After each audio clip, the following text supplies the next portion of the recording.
ರಾಜ್ಯದ guarantee scheme ಫಲಾನುಭವಿಗಳಿಗೆ ರಾಜ್ಯ ಸರ್ಕಾರ ಒಂದು ಗುಡ್ ನ್ಯೂಸನ್ನು ನೀಡಿದೆ. ಆದರೆ ಕಂಡೀಷನ್ಸ್ ಅಪ್ಲೈ ಅನ್ನೋದು ಸಹಜವಾಗೇ ಇದೆ. ಹಾಗಾದರೆ ಗುಡ್ ನ್ಯೂಸ್ ಕೊಟ್ಟಿರುವಂಥದ್ದು ಏನು ಗ್ಯಾರಂಟಿ ಸ್ಕೀಮ್ಗಳ ಫಲಾನುಭವಿಗಳಿಗೆ? ಯಾವ್ಯಾವ ಸ್ಕೀಮ್ಗಳ ಫಲಾನುಭವಿಗಳಿಗೆ ಇದು ಗುಡ್ ನ್ಯೂಸ್ ಆಗುತ್ತೆ? ಕಂಡೀಷನ್ಸ್ ಅಪ್ಲೈ ಅಂತ ಹೇಳಿದಾರಲ್ಲ, ಯಾವ್ಯಾವ ಕಂಡೀಷನ್ಸ್? ಇದರ ಜೊತೆಗೆ ಮತ್ತೊಂದು ಬಹಳ ಪ್ರಮುಖವಾದಂಥ ವಿಚಾರನೂ ಕೂಡ ನಿನ್ನೆ CM DK ಶಿವಕುಮಾರ್ ಗ್ಯಾರಂಟಿ ಸ್ಕೀಮ್ಗಳ ಸಮಗ್ರ ಪರಿಷ್ಕರಣೆಯ ಸಂಬಂಧ ನಡೆದಂಥ ಸಭೆಯಲ್ಲಿ ಹೇಳಿದ್ದಾರೆ. ಈ ಎಲ್ಲ ಕುರಿತಾದಂಥ ಡೀಟೇಲ್ ಈ ವಿಡಿಯೋದಲ್ಲಿದೆ. ವಿಡಿಯೋನ ಕೊನೆಯವರೆಗೂ ನೋಡಿದ್ರೆ ನಿಮಗೆ ಸಂಪೂರ್ಣವಾದಂಥ ಮಾಹಿತಿ ಸಿಗುತ್ತೆ. ನೀವು ಕೇಳಿದಂಥ ಪ್ರಶ್ನೆಗಳೇನಿದ್ದಾವೆ ಆ ಕೆಲ ಪ್ರಶ್ನೆಗಳಿಗೂ ಕೂಡ ಈ ವಿಡಿಯೋದಲ್ಲಿ ಉತ್ತರ ಇದೆ ಅಂತ ಭಾವಿಸ್ತೀನಿ. ಮೊದಲನೇದಾಗಿ ರಾಜ್ಯ ಸರ್ಕಾರ, ಅದರಲ್ಲೂ ಕೂಡ ಕಾಂಗ್ರೆಸ್ ಪಕ್ಷ ಅಧಿಕಾರಕ್ಕೆ ಬರುವ ಮುನ್ನೂ ಕೂಡ ತನ್ನ ಚುನಾವಣೆಯ ಪ್ರಣಾಳಿಕೆಯಲ್ಲಿ ಹೇಳಿದ್ದು ಗ್ಯಾರಂಟಿ ಸ್ಕೀಮ್ಗಳನ್ನು ನಾವು ಮೊದಲ ದಿನದಿಂದಲೇ ಇಂಪ್ಲಿಮೆಂಟ್ ಮಾಡ್ತೀವಿ ಅಂತೇಳಿ. ಈಗಾಗಲೇ 3 ವರ್ಷ ಆಗಿದೆ.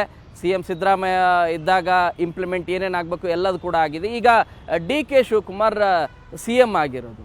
ಈ ಹಿಂದೆ DCM ಆಗಿದ್ದಾಗೂ ಕೂಡ ಸಮಗ್ರ ಪರಿಷ್ಕರಣೆ ಆಗಬೇಕು ಗ್ಯಾರಂಟಿ ಸ್ಕೀಮ್ಗಳು. ಅದರಲ್ಲೂ ಕೂಡ ಅನರ್ಹರು ಯಾರ್ಯಾರಿದ್ದಾರೆ ಅವರಿಗೆ ಈ ಗ್ಯಾರಂಟಿ ಸ್ಕೀಮ್ಗಳು ಫಲಾನುಭವಿ ಆಗಲಿಕ್ಕೆ ಸಾಧ್ಯ ಇಲ್ಲ ಅನ್ನುವಂಥ ಮಾತನ್ನು ಹೇಳಿದರು. ಈ ಹಿನ್ನೆಲೆಯಲ್ಲಿ ಈಗ ಕೊಟ್ಟಿರುವಂಥ ಗುಡ್ ನ್ಯೂಸ್ ಏನು ಅಂದರೆ, ಬಹಳ ಪ್ರಮುಖವಾಗಿ ನಮ್ಮ ರಾಜ್ಯದ ಮತದಾರರು ಏನಾದರೂ ಅವ್ರು ಆಗಿದ್ದರೆ, ಅಂದರೆ ಅವ್ರು ಆಗಿರಬೇಕು ಕಂಪಲ್ಸರಿ, ಬೇರೆ ರಾಜ್ಯದ ಮತದಾರರಾಗಿದ್ದರೆ ಅವರಿಗೆ ಗ್ಯಾರಂಟಿ ಸ್ಕೀಮ್ಗಳು ಸಿಗೋದಿಲ್ಲ. ಅದರ ಜೊತೆಗೆ ಸರ್ಕಾರಿ ಯೋಜನೆಗಳು ಕೂಡ ಅವ್ರಿಗೆ ಯಾಕೆ ಕೊಡಬೇಕು, ಕೊಡೋದು ಬೇಡ ಅನ್ನುವಂಥ ನಿರ್ಧಾರವನ್ನು ಮಾಡಿದ್ದಾರೆ. ಈ ಮೂಲಕ ನಮ್ಮ ರಾಜ್ಯದ ಯಾರು ಮತದಾರರಿದ್ದಾರೆ, ವೋಟರ್ ID ಅಂತೂ ಸಹಜವಾಗಿ ನಮ್ಮ ರಾಜ್ಯದ ಮತದಾರರು ಯಾರ್ಯಾರಿದ್ದಾರೆ ಅವರೆಲ್ಲರಿಗೂ ಕೂಡ ವೋಟರ್ ID ಅಂತೂ ಇದ್ದೇ ಇರುತ್ತೆ. ಯಾರು ವೋಟರ್ ID ಇದೆ ಅವರು ಗ್ಯಾರಂಟಿ ಸ್ಕೀಮ್ನ ಫಲಾನುಭವಿ ಆಗಿದ್ದರೆ ಅವರನ್ನು ಹೊರಗಡೆ ಇಡುವಂಥ ಅವಶ್ಯಕತೆ ಇಲ್ಲ, ಹೊರಗಡೆ ಇಡಲಿಕ್ಕೆ ಆಗೋದಿಲ್ಲ, ಆ ಕಾರ್ಯವನ್ನು ಮಾಡಬೇಡಿ ಅಂಥೇಳಿ CM DK ಶಿವಕುಮಾರ್ ಸ್ಪಷ್ಟ ಸಂದೇಶವನ್ನು ಸಂಬಂಧಪಟ್ಟಂಥ ಇಲಾಖೆ ಅಧಿಕಾರಿಗಳಿಗೆ ಸೂಚನೆ ಕೊಟ್ಟಿದ್ದಾರೆ. ಯಾವುದ್ಯಾವುದು?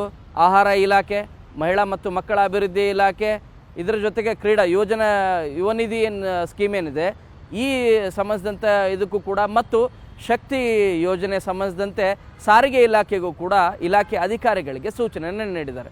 ಇದು ಭಾಳ ನಿಜವಾಗ್ಲೂ ಕೂಡ ರಿಲೀಫ್ ಕೊಡುವಂತಹ ವಿಷಯ. ಯಾಕಂದರೆ ಬಹಳಷ್ಟು ಜನ ಬೇರೆ ರಾಜ್ಯದ ವೋಟರ್ ಇದ್ದಾರೆ, ನಮ್ಮ ರಾಜ್ಯದಲ್ಲಿ 5 ವರ್ಷ 10 ವರ್ಷ ಈವನ್ 20 ವರ್ಷದಿಂದ ವಾಸ ಮಾಡ್ತಾ ಇದ್ದಾರೆ, ಎಲ್ಲ ಸ್ಕೀಮ್ಗಳನ್ನು ಬಳಕೆ ಮಾಡ್ತಾ ಇದ್ದಾರೆ. ಅದ್ರ ಜೊತೆಗೆ ವೋಟರ್ ID ಮಾತ್ರ ಅಲ್ಲೂ ಕೂಡ ಇಟ್ಕೊಂಡಿದ್ದಾರೆ. ಹಾಗೆ ಎರಡೆರಡು ಕಡೆಗೆ ಏನಾದರೂ ಇಟ್ಕೊಂಡಿದ್ರೆ ಅವ್ರಿಗೆ ಯಾಕೆ ನಾವು ನಮ್ಮ ಯೋಜನೆಗಳನ್ನು ಅವ್ರಿಗೆ ಕೊಡೋದು, ಗ್ಯಾರಂಟಿ ಸ್ಕೀಮ್ಗಳನ್ನು ಯಾಕೆ ನಾವು ಅವ್ರಿಗೆ ಕೊಡಬೇಕು?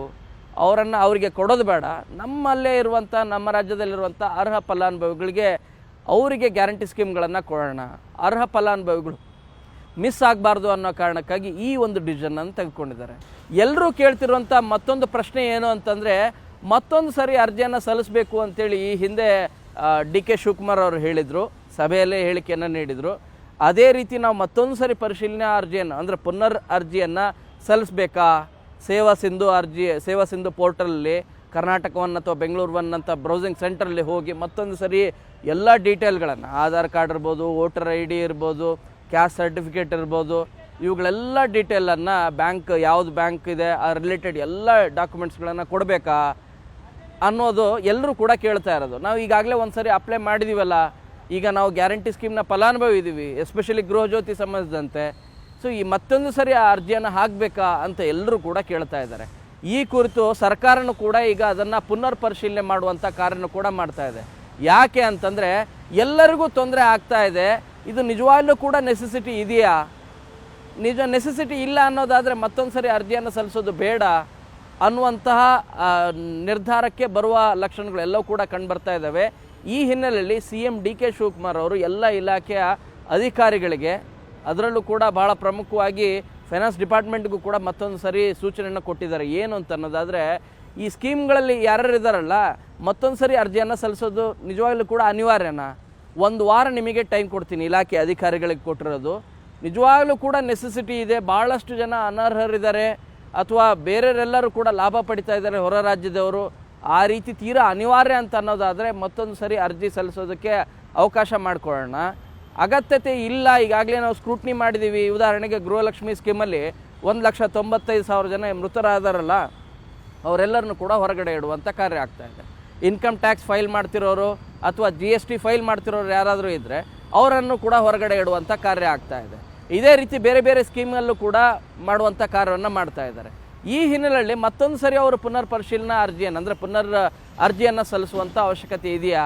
ಒಂದು ವಾರ ಟೈಮ್ ಕೊಡ್ತೀನಿ, ತುಂಬ ನೆಸೆಸಿಟಿ ಇದೆ, ಇನ್ನೂ ಭಾಳ ಜನ ಅನರ್ಹರಿದ್ದಾರೆ, ಅವರೆಲ್ಲರೂ ಕೂಡ ಪಡಿತಾ ಇದ್ದಾರೆ ಅನ್ನೋದಾದರೆ ಅವರನ್ನು ಹೊರಗಡೆ ಇಡುವಂಥ ಕಾರ್ಯವನ್ನು ಮಾಡೋಣ. ಬೇಕಾದರೆ ಮತ್ತೊಂದು ಸರಿ ಅರ್ಜಿಯನ್ನು ಸಲ್ಲಿಸಲೇಬೇಕು ಅಂತ ತೀರಾ ನಿಮ್ಗೆ ಅಗತ್ಯತೆ ಇದೆ ಅಂತ ಅನಿಸಿದರೆ ಮಾತ್ರ ಆವಾಗ ಬೇಕಾದರೆ ಮತ್ತೊಂದು ಸರಿ ಅರ್ಜಿ ಸಲ್ಲಿಸಲಿಕ್ಕೆ ಹೇಳೋಣ.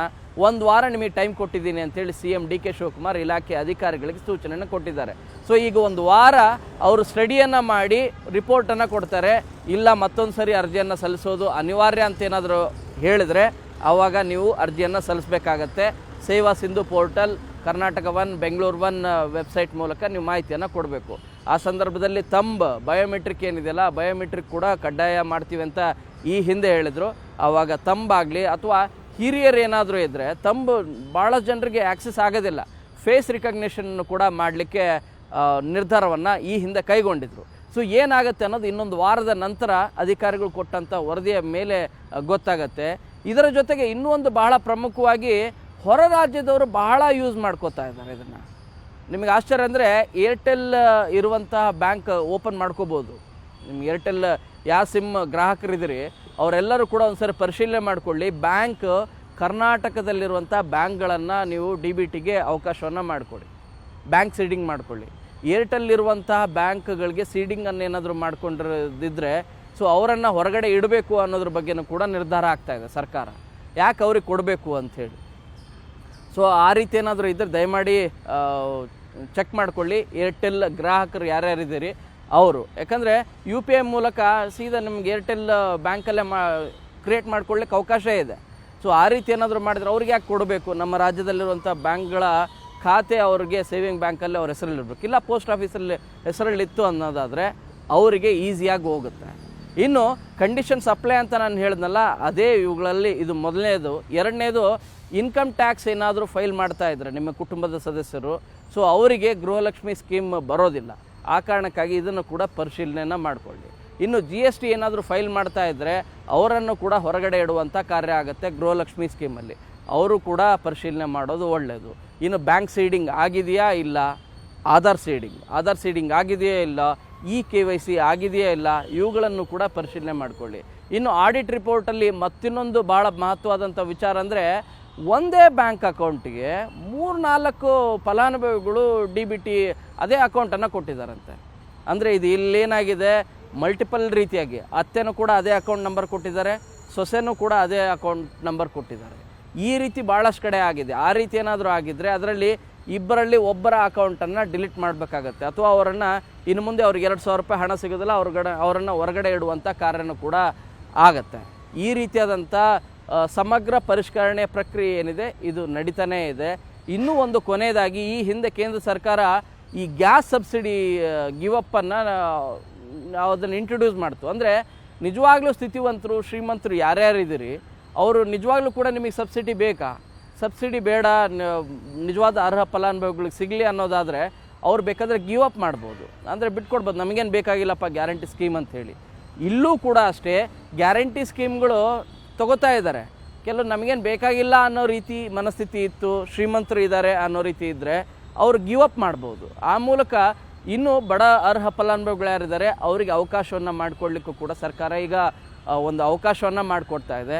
ಇದು ನಿಜವಾಗ್ಲೂ ಶ್ರೀಮಂತರು, ಸ್ಥಿತಿವಂತರು ಯಾರಿದ್ದಾರೆ ಅವರು ಬಿಟ್ಕೊಡ್ಬೇಕು. ಯೂಶ್ವಲಿ ಬಿಟ್ಕೊಡ್ತಾರಾ? ಈ ಹಿಂದೆ ಕೇಂದ್ರ ಸರ್ಕಾರ ಅವಕಾಶ ಮಾಡಿಕೊಟ್ಟಾಗ ಸಬ್ಸಿಡಿ ಗಿವ್ ಅಪ್ ಅವಕಾಶವನ್ನು ಮಾಡಿಕೊಟ್ಟು ಬಹಳ ಜನ ಮಾಡಿದರು.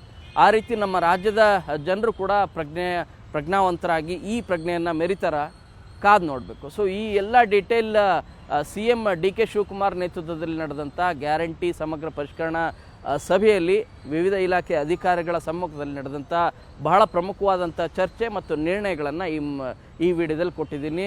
ಈ ವಿಡಿಯೋದಲ್ಲಿರುವಂಥ ಮಾಹಿತಿ ನಿಮಗೆ ಇಷ್ಟ ಆಗಿದೆ ಅಂತ ಭಾವಿಸ್ತೇನೆ. ಕ್ಯಾಮರಾ ಪರ್ಸನ್ ರಾಯ್ಡು ಜೊತೆ ಶರಣು ಹಂಪಿ, ನ್ಯೂಸ್ 18. ನಿರ್ಭೀತ, ನಿಷ್ಪಕ್ಷಪಾತ, ವಿಶ್ವಾಸಾರ್ಹ ಸುದ್ದಿಗಳಿಗೆ ಮತ್ತೊಂದು ಹೆಸರಾಗಿರೋ ನ್ಯೂಸ್ 18 ಕನ್ನಡ ಈಗ ಆಪ್ನಲ್ಲೂ ಲಭ್ಯ ಇದೆ. ದಯವಿಟ್ಟು ಇಲ್ಲಿರೋ QR ಕೋಡ್ ಅನ್ನು ಸ್ಕ್ಯಾನ್ ಮಾಡಿಕೊಂಡು ಆಪ್ ಡೌನ್ಲೋಡ್ ಮಾಡೋದಕ್ಕೆ ಮರಿಬೇಡಿ. ನಿಮ್ಮ ಬೆಂಬಲ ಹೀಗೆ ಸದಾ ನಮ್ಮೊಂದಿಗಿರಲಿ. ಧನ್ಯವಾದ.